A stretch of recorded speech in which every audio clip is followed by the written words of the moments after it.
Pinag-uusapan ngayon ang budget ng mga opisina sa ating pamahalaan or mas kilalang tawagin as gobyerno. And of course, kasama sa mga departamento ang Department ni VP Sara, including yung opisina niya bilang Vice President. Siyempre, inaabangan po ng Kamatayan Block, ayun si Aklao, si Roel Manuel. Si Raul Raul Manuel. Siya yung pumalit kay Sara Ilago. Okay, yung maganda. Pero mabantot daw ang kilikili nun. Okay. And Miss Franz Castro, kung di nyo pa nakikilala yung Franz Castro na nababanggit natin sa mga nakaraan live natin, yan po, yan yung Dora Bangs at saka parang Dora din yung gupit niya. Yan, at tingnan nyo yung pagmumukha ni VP Sara, parang iniis na po. Parang uyo kayo, parang gano'n. No? Parang maraming kakampi si VP Sara naman sa lower house, kung saan doon nga po yung budget deliberation. Balak po kasi ng Kamatayan Block, si Franz Castro ng ACT Teachers Party List, nakakalungkot, yung Party List for Teachers ay party list di umano ng mga kaliwa, di ba? And si Raul Manuel ng Kabataan, Kabataan Party List yan, Kabataan ba? I think so, Kabataan. And then si Arlene Brosas ng Gabriela, which is nagre-represent po ng kababaihan sa lipunan. Gabriela nga, 'di ba? Gabriela Silang bilang isa sa mga national heroes natin na nakipaglaban noon sa mga Kastila, pero ito nakakalungkot dahil ang mga supposed party list representatives na magre-represent ng kabataan, ng mga guro, ng mga kababaihan ay mga representatives pala po ng terorista, ng mga salot sa lipunan, ng mga makakaliwang grupo, no? Ginagamit talaga nila yung kiliti ng mamamayan and yung mga demographics katulad ng mga youth, mga kababaihan, mga guro or kung ano mga sektor ng lipunan, para lang kunwari i-represent nila yun, pero alam niyo na ang mga balak, no? Kung merong mga makamkam, allegedly, according to General Parlade, kung may makamkam, may makakamkam yan, pwede bang wala pinapasweldohan natin. So, yung iba daw na budget nila ay napupunta sa mga pinuno. Sabi ni General Parlade, sa mga pinuno daw nila napupunta yan. Hindi syempre napupunta sa taong bayan or sa kanilang mga nire-represents na kababaihan, kanilang nire-represent ng mga kababaihan. Ayun, nasilip-silip doon si Arlene Brosas. Ayun. Kapiranggot na mata lang ang kita. So, eto nga po yung balita. At kung napanood niyo yung video, talagang mukha silang kaawa-awa doon. Like po tayo. Sana madagdagan pa yung likes. Ayan. Kasi yung budget ni VP Sara po ay like 2 billion ba? 2 billion for her office as Vice President and 700 billion mahigit, like 752 billion ang budget ng kanyang ng DepEd. Pero hindi ibig sabihin na kay VP Sara yun. Syempre budget ng opisina yun.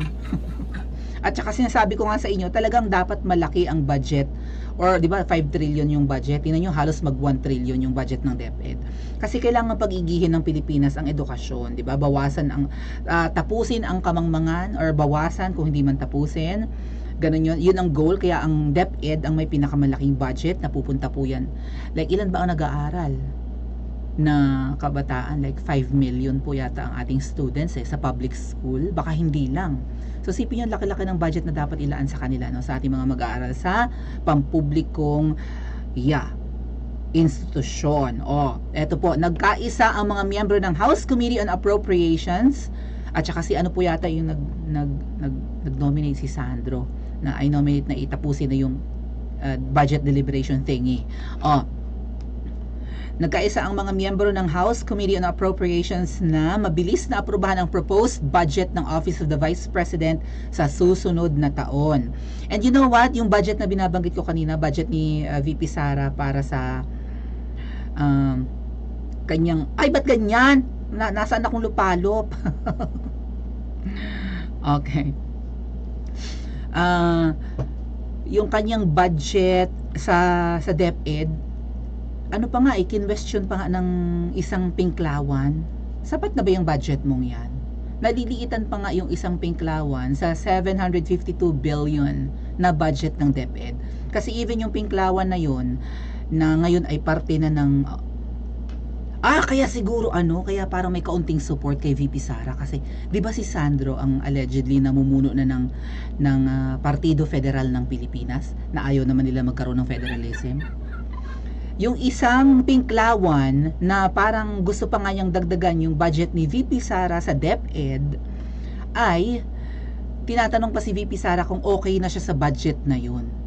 Kasi yung Pinklawan na yun ay nasa Partido Federal ng Pilipinas na. Lalaki. Ang apelyido niya ay bibigyan ko kayo ng clue, apelyido ng alleged bumang-bang kay Ninoy sa Air Force. Ganun yung apelyido. Okay? Sige nga, kung mahulaan nyo, isang kongresistang lalaki, maundaers, masyubekbek, mashubaers, and apelyido niya ay katulad ng alleged bumangbang kay Ninoy sa Air Force. Sabi niya, okay na ba sa'yo ang budget na 752 billion? Ginaganon-ganon pa si VP Sara kasi naiintindihan niya na kailangan po talagang mas malaki. Parang 30 billion lang ang nadagdag kasi. Ngayong taon, nasa 720 billion ang budget ng DepEd. So next year, 750 lang. Parang 30 billion lang yun nadagdag. And laki-laki ng DepEd, di ba? Ang laki-laking lahat ng eskwelahan yan sa buong Pilipinas. So pinag-submit pa niya ng wish list si VP Sara. Ano pa ba yung mga gusto nyong, di ba, pag-budgetan baka pwedeng maisama namin? Baka yung nilalakad na budget or yung proposed budget next year na 752 billion baka maging 800 billion pa yan. Well, may Pinklawan na sumusuporta eh. Marami talagang kiss-ass ngayon kay VP Sara. Maraming sumasaklolo. Mga makakaliwang group, mga makakaliwa. Ayun naman pala, identified naman palang mga kaliwa. Bakit hindi pa pagsisipain yung mga hayop na yan? Ba't hindi pa, yan ang dapat tanggalan. Tama po ba? Di ba, na-imbier na agad ang inyong pensyopesa? Hindi kasi kayo nagla-like. Nasagot na yata ni Kuya Rainier ang ating tanong ni Mimbalisme at saka ni Dizon. Ang galing-galing, plus 5 points. Where was I? Ito ang dapat tanggalin, itong mga makakaliwang grupo sa Kamara or lower house. Dapat sila yung sipain, hindi na dapat pasweldoan, hindi na dapat kongresista. Identified ng makakaliwa eh. 'Di ba? Sila daw yung urban operatives, sabi ni Eric. Urban operatives ng CPP, NPA, NDF. Ay ang tinarget ay si Kong Teves na hindi pa naman sure kung guilty. Si Kong Teves, hindi pa na. Inaakusahan pa lang na nag-degamonize. Malay natin kung sino ang nag-degamonize, 'di ba? Kung sino nagpatsugi kay Degamo. Hindi pa naman nakatulan as guilty, sinipa na sa house. Hindi na kongresista 'di ba, si Kong Teves. Ganun pa lang, kakaloka sa Pilipinas. Kapag ka pala ikaw inakusahan ka ng kung anumang krimen, hindi ka pa naman guilty, ganun na ang kahihinatnan mo. Either makulong ka, ma-persecute ka, mapapahiya ka na nga in public, masisipa ka pa sa pwesto. Ang mga makakaliwa, yung nagngangal-ngal pa nga.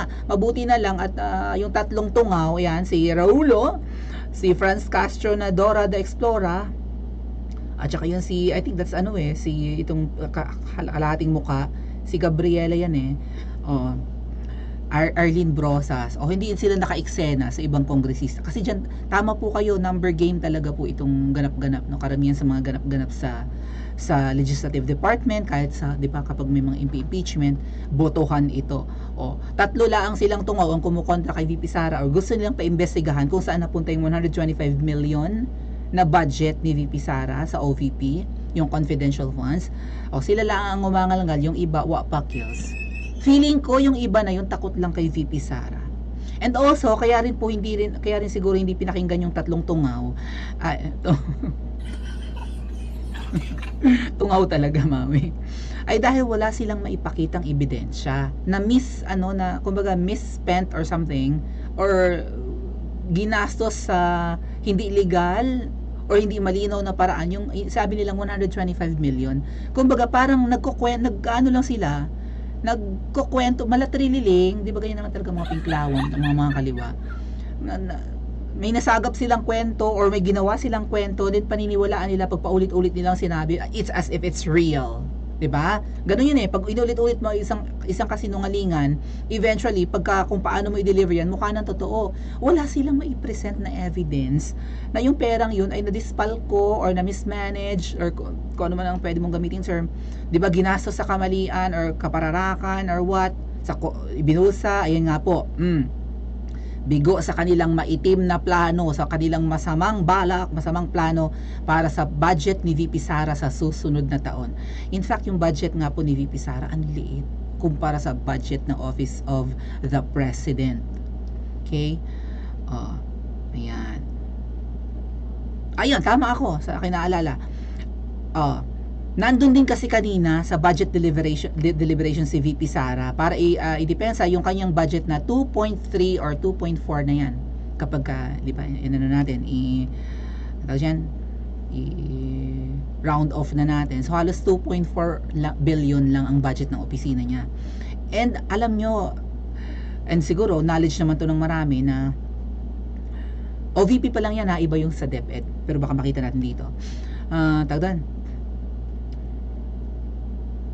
Ang isa kasi pinag-iinitan or siguro gustong pigilin ng mga tungaw kanina, yung tatlong itlog na yun, Three Stooges ba tawag doon? Three Stooges.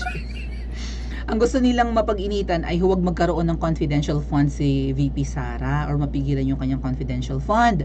Kasi doon, tingin ko talaga yung confidential fund ay ginagamit sa surveillance. 'Di ba?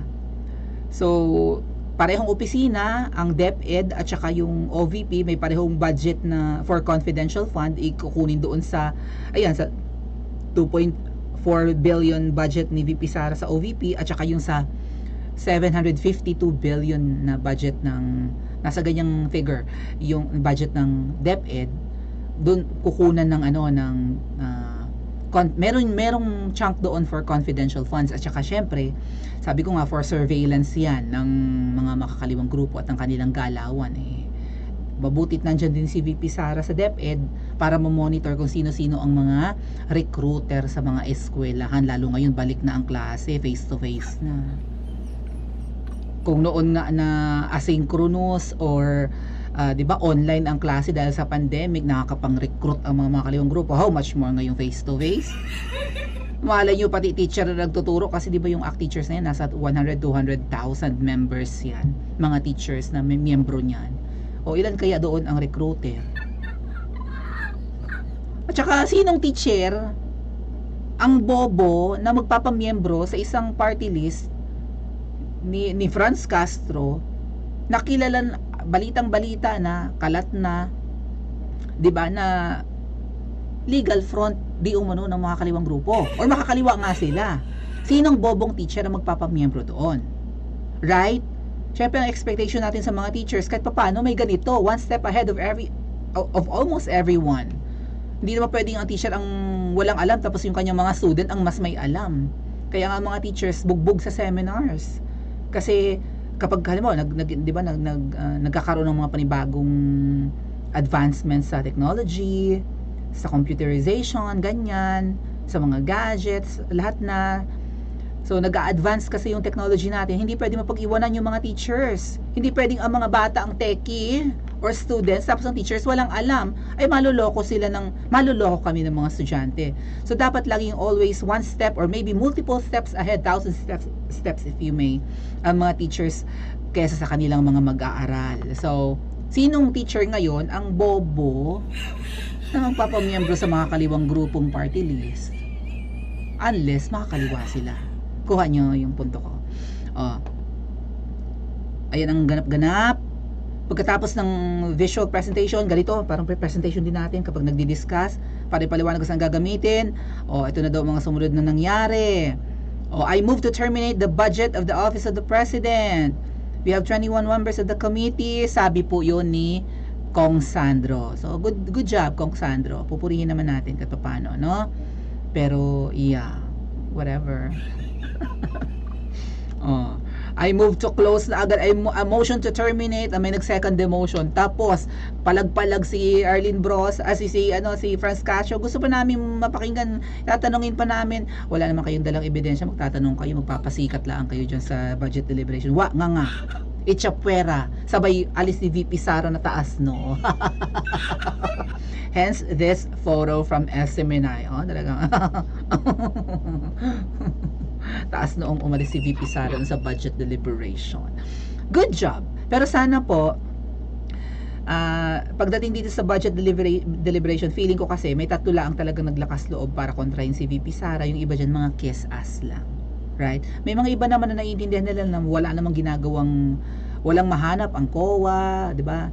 At kung sino-sino pa na pag mismanage ng finances ng OVP or opisina ni VP Sara, wala silang makita, wala silang makalkal, kumbaga transparent naman o ganon, wala pa namang di ba, mga whistleblowers and whatnot. So yun na, tinapos na yung may tiwala ang karamihan. Pero yung iba dyan, syempre kiss ass lang, takot lang din kay VP Sara. May tatlong bugok naman na na naglakas loob. Akala nila makakakumbinsi pa sila. So mabuti na lang yung mga kaliwa ay humihina na dyan sa House of Representatives. Pero syempre, may mga allegation pa rin si Mayor Magalong ng Baguio na karamihan sa Kamara, kung saan nandyan yung tatlong bugok, including Kong Sandro, ay mga korakot. So, huwag silang magbalat sibuyas ngayon. 'Di ba, sa allegations na karamihan sa mga kongresista ay for the 'di ba? For the ganon. Kung ganyan tatlo lang ang natitirang tungaw, sana pagdating sa usapin ng corruption din, ganon din. Kumbaga ay sana ang mga kurakot na kongresista, mga 3 hanggang 10 laang. 300 kasi yan mahigit, mga ate at kuya, ang mga kongresista natin. Party list representatives ng bawat distrito ng probinsya or mga kongresista. So 300 mahigit yan. Sipin nyo kung majority of them are kurakot according to Mayor Magalong, right? So yeah, kasi marami naman talaga ngayong mga magkukunwari na nagsasaklolo kay VP Sara, pero nagtatago lang talaga yan ng kanilang totoong kulay. Even kakampings, di ba? Maraming kakampings yan. Yun nga yung nagsasaklolo kay VP Sara kanina, na sabi kulang pa yung budget mo, sapat na sa'yo yung budget na yan, mag-submit ka pa ng wish list for DepEd. Sapat na sa'yo yung 752 billion? Kasi talaga pong maliit yun. Di ba, dinagdagan na yung sweldo ng teachers, ganyan. So kailangan po talagang dagdagan yung budget ng lalo binabagyo, may mga nasisirang classroom. So dapat mas malaki nga yung hinihinging budget ni VP Sara, di ba? Kasi priority po talaga ng government natin ang edukasyon ng mga kabataan ngayon. Ngayon ang tanong, kailan matatanggalan ng pwesto yung mga lintik na mga tungaw na tatlong bugok na yan, nagkakalat dyan. Anyway, hindi lang yan tatlo. Sabi ko nga sa inyo, may mga nagkukubli pa sa kanilang mga totoong kulay, di ba? Dilawan nga, nagkubli sa pink. Agree pa kayo? Comment sa comment section at mag-like and subscribe din po kayo.